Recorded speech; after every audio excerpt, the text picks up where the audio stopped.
भुवनेश्वर में जल वित्पात भुवनेश्वर को सरकार स्मार्ट सिटी अनेक दिन घोषणा कर सारी आज दिन 2टा समय असराए वर्षार जनबहुल अंचल जे कि कल्पना छक चिंतामणीश्वर अंचल मुख्य रास्तार अवस्था शोचनीय हो पड़ी जपरी नदीर भ्रम सृष्टि करुछि।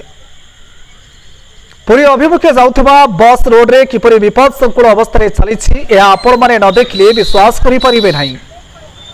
बाइक और ऑटो गुड़िक प्राय अधा बुड़ी जाउछि भय प्राय यातायात किछि समय ठप हो जाइछि।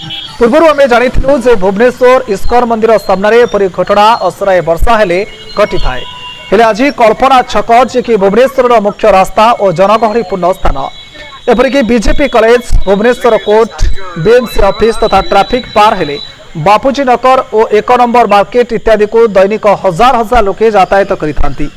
आज असराए वर्षारे उक्त मुख्य रास्ता नदीर भ्रम सृष्टि करने दुख परितापर विषय हो पड़ी। अंचलवासी अति क्षोभर सह सरकार दृष्टि आकर्षण कराई।